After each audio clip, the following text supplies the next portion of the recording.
have a 1955, I believe, GMC, and well, she's a tree 50 model, and as you can see, she does have 3 trees growing through her. She's been here for a good 40 or 50 years, I'd say, and she does have the 2-speed rear end, and underneath the hood, I believe there's a V8. I haven't had one of these with a V8, I don't think. I've had a bunch of them with an inline 6, but I always wanted one with the V8 in it, and this, I think, is a 283, or at least it should be, or it may be the Pontiac engine. Well, that is not a 283. I'm going to say that's a good old Pontiac motor. And let's see, is she locked up? I'm going to say she's locked up solid. But the air cleaner and everything's on there. The fuel pump's on there. So, well, she's in pretty good shape all in all. The door's dented in over here because the tree has kind of grown through it. I'm going to go ahead and we're going to start cutting the tree out of it. We'll have to cut this and then hopefully it don't fall towards the cab, but it does have a headache rack to prevent that maybe. I believe she's a 2-ton. When I bought her, I thought she was a 1.5 tons. I'm gonna have to cut the tree and pull the back end that way because I don't think we're gonna get it over the stump and through all of these.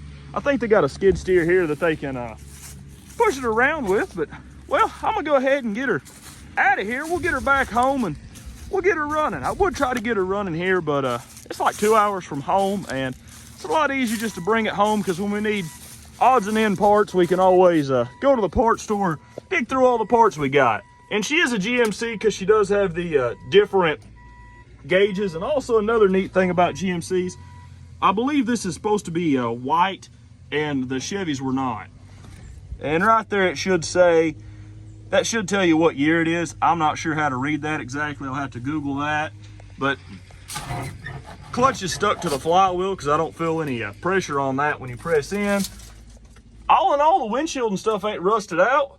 Well, I'm gonna quit talking, get this thing out of here, and well, we'll get her home. On the mileage before I forget, she has 85,400 miles even, which ain't too terrible, but that is a lot of miles on an old V8. I just noticed the reason the door's all pulled out is because this tree has grown through the mirror and pulled it away from the cab. I just noticed that, but it pushed the door in and then pulled that out. That's why the door's like that. Hopefully I can fix that, but that door may be trash because it may be sprung too bad. I'm not sure. The old girl home. Hopefully the wind ain't too terrible today. The reason we haven't had very many videos recently is because I've been sick. I still kind of am, but I think I'm about over it. But we got the old girl home. It was fun getting her home. She did lose the mirror on the way out, and I did realize that all 4 drums are locked up. Also, it may or may not be stuck in gear. I think it is, so I've already soaked the top of the transmission down with some PB Blaster and oil. And as you can see, I think she's stuck in gear. I'm gonna say the motor's still locked up, but it may not be. She didn't roll. Luckily, there was a skid steer there, and we did pick up a pot to cook a giant Radicus giganticus in while we were there. And she's not been sitting for 40 or 50 years. She's been sitting for 37 years, the lady told me. This tree here is like 29 or 34 years old, so I guess that checks out. And underneath the hood, we got to check the oil because I didn't do that while we were picking the old girl up. This is the 347 or 349 Pontiac. Let's see if she's got any oil in her. Man. There we go. Oh.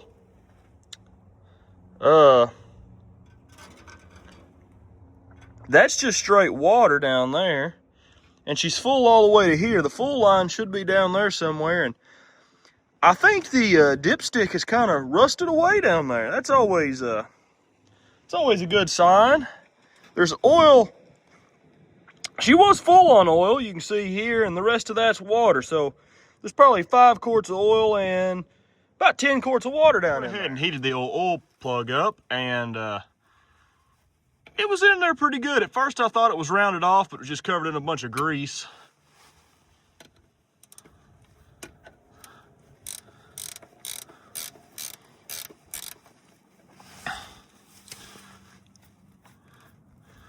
I bet this is mostly water for the first bit. Yeah, you can see all the water seeping out of there. I'm gonna say 10 to 12 quarts of water first, then about 5 to 6 quarts of oil. Ooh, that is some cold water too, since it's wintertime.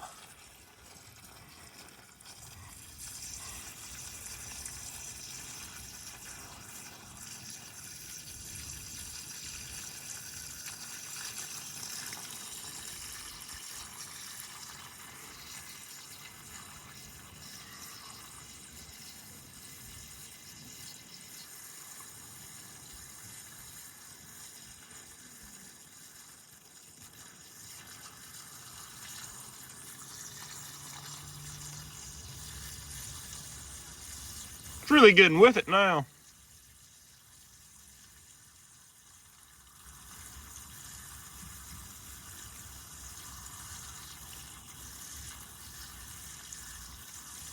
And that sure is some clean water.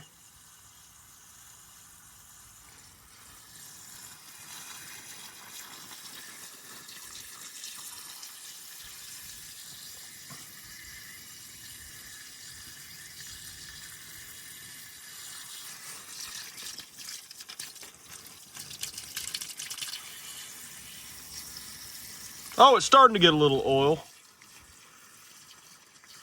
Oh, no, it quit. There it goes. Ooh, chunky.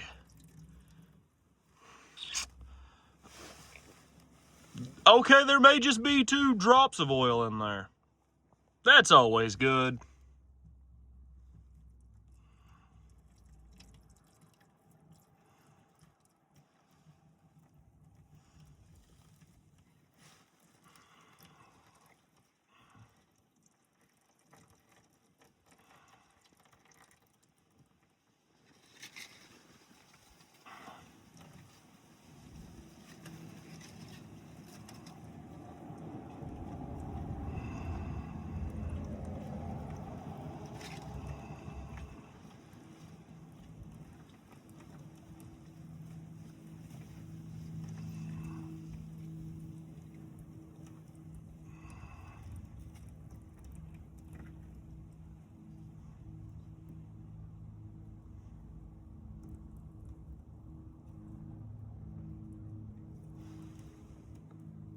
That oil is so thick, it's not even going down into the drain pan.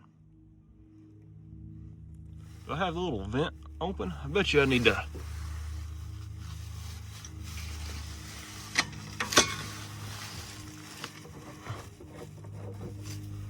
No, oh yeah, it helped a little. Well, that's gonna take a lot longer than I thought it would. I'm gonna go ahead and let this keep draining and get back with you guys. It took like, there's probably 2 or 3 minutes of water worth in the oil pan, which is always a good sign. It looks a lot better down in there than I thought it would. There's a little bit of rust, but I'm almost thinking maybe the shift forks are a little messed up because it don't look like anything down in there should be stuck. It is still in gear. I think this gear pack needs to move forward and that should kick it out of gear. Or it may need to move backwards. I'm not too sure on this one, but I'll figure it out here in a minute. You can see it's still pulling on the drive shaft, so she's for sure in gear. Should have got that on video. When I knocked that thing backwards to knock it out of gear, there must have been a quadrillion tons of twist force on that drive shaft because it just kind of exploded and slung dirt and dirt daubers everywhere. But now she's in neutral, so that one needed to go back. I guess it had so much tension on it. I thought it was in neutral when I picked it up, but I'm going to say I put all that tension on it by pulling on it with the winch and everything. And now she turns just free as can be. Well, like it's supposed to. That wiggles. And that should be free of the motor, so I'm going to go up there and we're going to see if we can turn the motor over. Upon further investigation, the motor is locked up absolutely dead solid. I cannot turn it by the fan, which isn't a big deal. But I also can't turn it with the crowbar on the transmission since it's disconnected from the rear now. This front part, you should be able to turn the shaft. In theory, I would think you should be able to turn it. Up there where it's the main shaft into the back of the bell housing to the motor, and it will not budge. So let's pull out the plugs and get her soaking. I'm going to say all that water that was in there did not do her any good. So I'm going to go ahead and we'll pull these plugs, fill it with the transmission fluid and acetone. And we'll also go ahead and fill that carburetor with some gas so its seals are soaking. And for the chance when we do get her loose, the carburetor should run a lot better if it's not pouring fuel everywhere. Solid. But I'm going to say none of that water did us any good. And I am using the winter mix transmission fluid and acetone mix. This is, it's like 70% acetone because in the winter it doesn't penetrate as well because, well, it's like 40 or 50 degrees right now. And when you use a 50-50 or even a 60-40 in the winter, it just don't do as good as it should.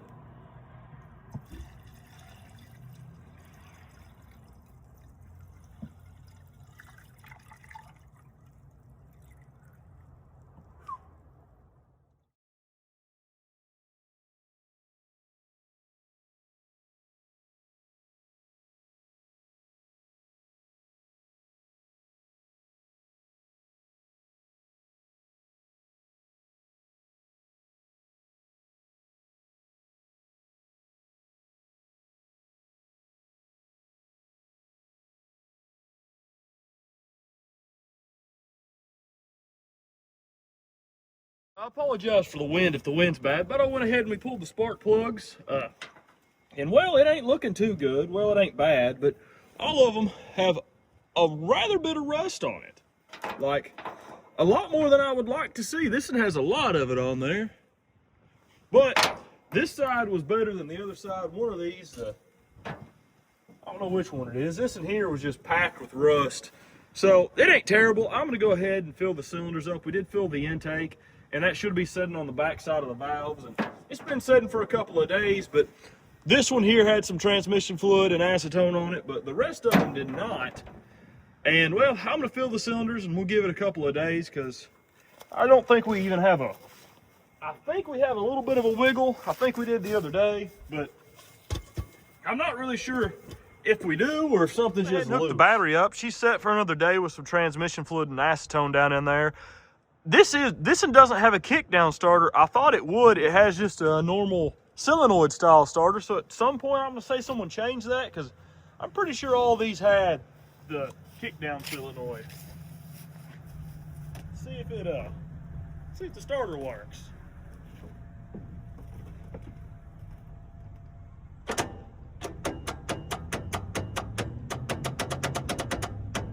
Seems to be very weak. So I'm gonna say the reason the starter just clicks is because the armature down there is dirty. I have been underneath there turning it with a screwdriver. She does turn now. Had to use the crowbar at first, but on the flywheel, got her turning, and she turns to a spot, she gets kind of sticky. I'm sure there's some rust on the cylinder wall, but you can turn it back around and turn it back to that spot. So I think if we get a good old running start at it with the starter once we get her off there, she should be good to go. I didn't cut these wires. They were already cut and mangled and wrangled, so I just undid that, and somebody's already cut all this stuff up. I'm gonna go ahead and undo the last bolt. We'll pull that starter apart, and it's probably just full of dirt, daubers, and corrosion. When cooking your starter, you want to make sure it has that golden brown look to it before you start tearing into it. You don't want it to be undercooked.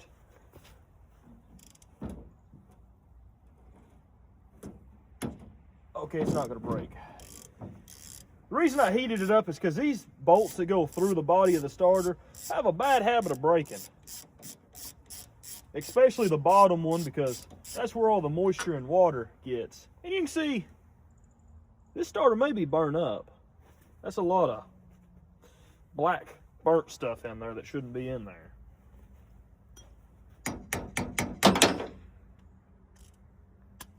It was kind of weird that the wires were just hooked on there, like someone had just put it in there, or maybe that it was I'm gonna say this is a second or a third hand starter. It probably didn't start life in this truck.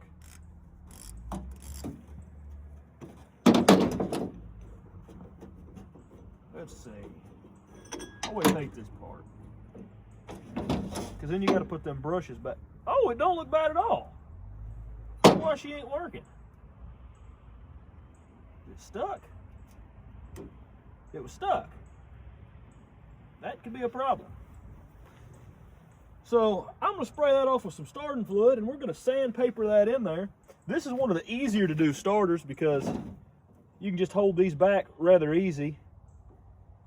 Actually, you can almost just clamp them back, but it's good to know. I'm going to spray that out, and hopefully she works after that.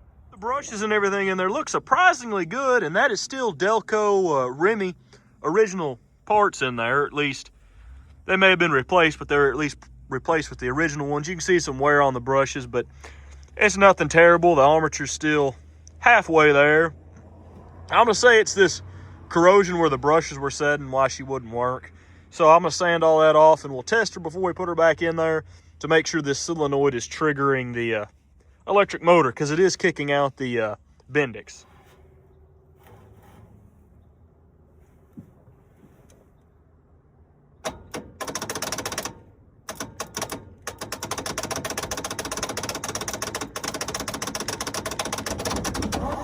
There it goes, come on. It's that solenoid. Let her whirl for a minute. She has absolutely no compression. Oh.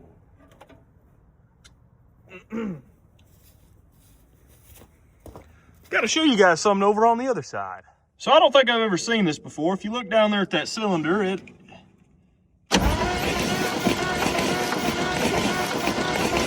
spitting out rust.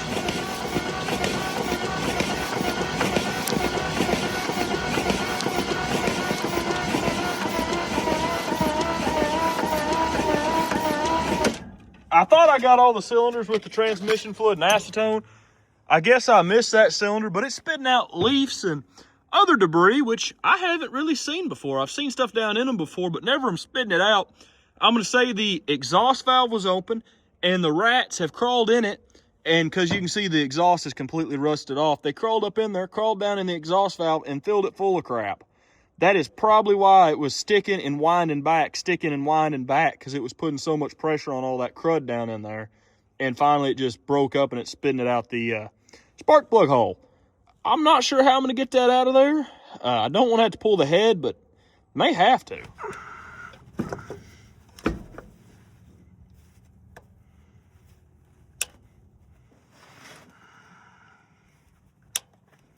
They're not too bad. They're a little corroded. I'm going to get them with some sandpaper and spray them off with some starting fluid.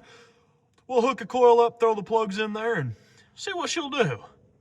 I do want to mention I did get all the junk out of that cylinder down there that had all the leaks and rust in it. I used an air hose and a little vacuum thingy, and I think I got 92.6% of it out of there. After a lot of cranking this thing over, she's still running 24 volts. We're just going to throw 24 volts to the coil. That's still the 6-volt condenser, but all this old stuff's rated for at least 20 times what it says it is, so it should be good.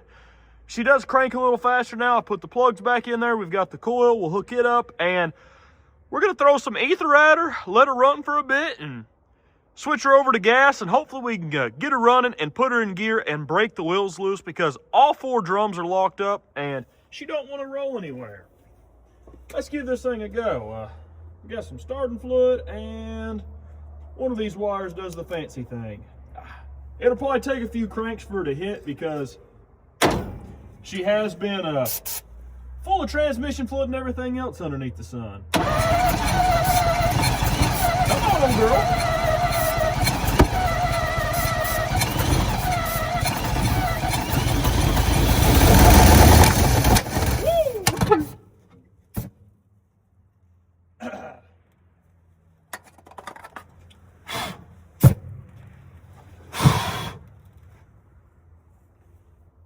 She does smoke quite a bit. I better unhook the coil before I smoke it. Is it? Okay, fire's out. We're good. Let's give this another go. I think she has a valve that's sticking. Come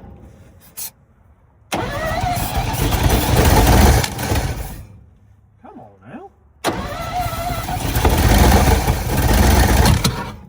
She's leaking oil out the oil filter again. Doggone it.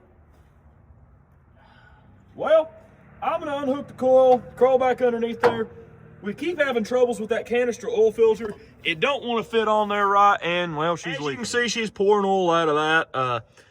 That's a brand new oil filter, brand new gasket. I made sure the gasket smushed in there right and didn't get all bent out of shape, and it's still leaking. I'm going to tighten it down a little bit more and hope for the best, but she looks like she's going to run. She's popping back to the carburetor, probably a valve that's sticking, but that's not a problem.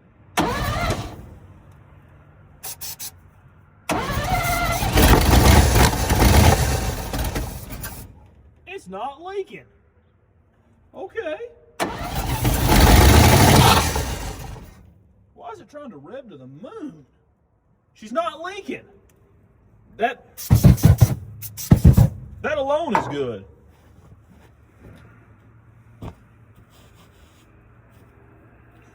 Now, we don't have a return spring on this thing. I'm gonna fix that, get back with you guys. But the oil filter don't leak. That's the icing on the cake today.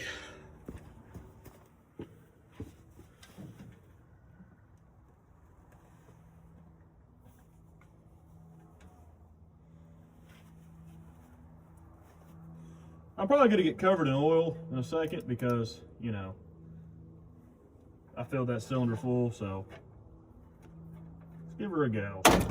Ooh, it's gonna be messy.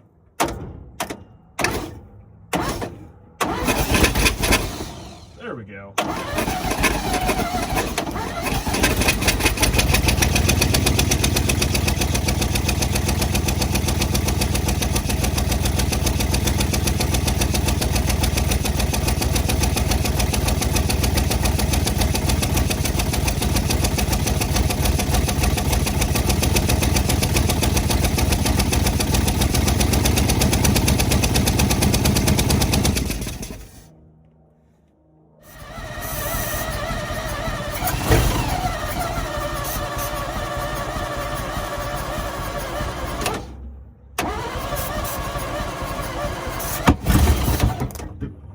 What was that?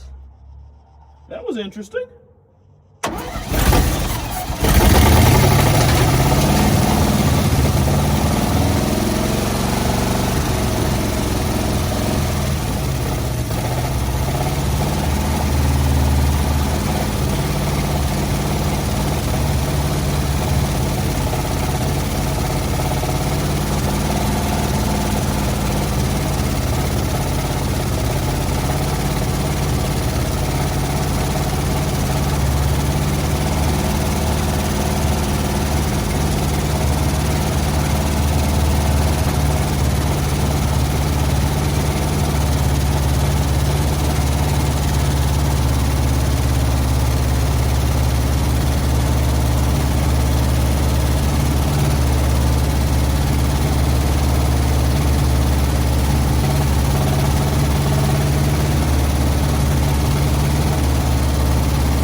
She stayed running.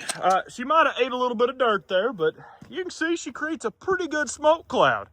I'm hoping that running her like that, I was feeding her oil too, just so there was some more lubrication, because this one is kind of sticky. Normally, ether does have a lubricant in it for running stuff, but I fed it some 1540 down its throat, and that should have helped lube everything up. And the oil filter's still not leaking.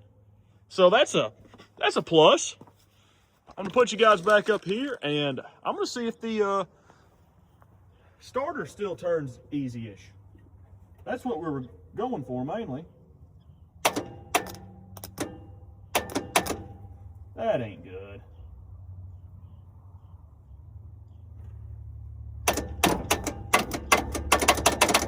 I figured as much. Oh boy.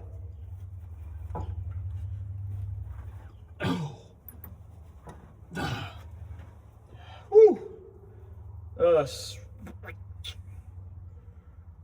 I really don't know what's going on down in there, other than if maybe the rings on the one piston that had all the rust on it are getting warm, and that's what's causing it.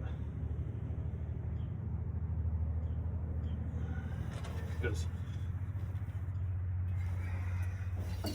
grab something better to bundle that up with.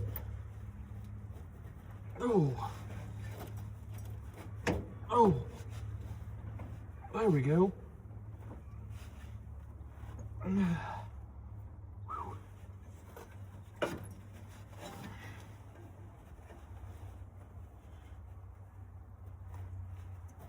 Oh man. Well, I'm gonna go underneath there, crowbar around on it, and hopefully Hopefully nothing's too bad. With the old girl for most of the day again, and it's getting oil. It doesn't seem like it's that cylinder, so I'm not really sure why it's binding up. We're gonna switch her over to gas and just run her off gas and see what happens. It seems it only has that tight spot in a certain area, so I'm not really sure what's going on. It could be a million things, but there is a bunch of junk around the clutch, like dirt dauber nest, some rat nest, and that could be part of the problem. It may be catching, so we're gonna run it for a little bit longer, and I don't think she's gonna lock up or anything fancy like that, so we should be good.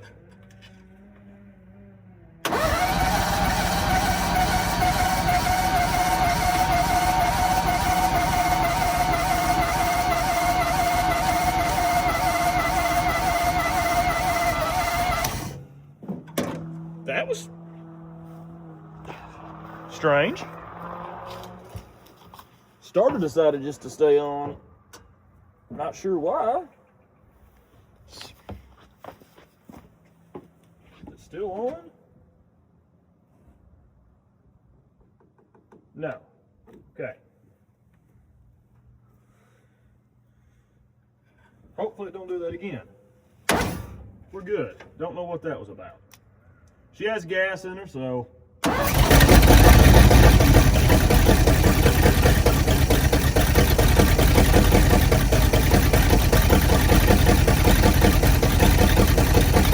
Sounds pretty healthy.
Got the old girl running, and she runs pretty good. I'm not totally sure what's going on with the motor binding up. It's not the engine itself, it's something from the bell housing back, because sometimes the transmission puts itself in gear and it turns the gears in there, even with it in neutral. Even with the clutch pressed in. So I'm not sure what's going on. Maybe it could be a pilot bearing seizing up. I'm not really sure, honestly, because I put the top back on it, made sure it's in neutral. You can take the top off, and sometimes it turns the main shaft even when the clutch is pressed in. So it has to be a pilot bearing problem, I would think, but I may be wrong. But we got her running. She runs pretty good. Honestly, it's a 348. I kept calling it a 349. Honestly, that little motor runs pretty dad blame good. You may see the old girl again. We may get the drums loose and figure out the transmission issues. But please consider leaving a like and maybe subscribing. We got a 1926 Star Model F. That'll be next week's Will It Run. That'll be Thursday. We got a really cool Buick that's coming in. It's actually a really awesome car. That'll be here pretty soon. And well, we'll be back to weekly videos. Thank you guys for sticking with me, and please consider leaving a like and maybe subscribing. I'll see you in the next video.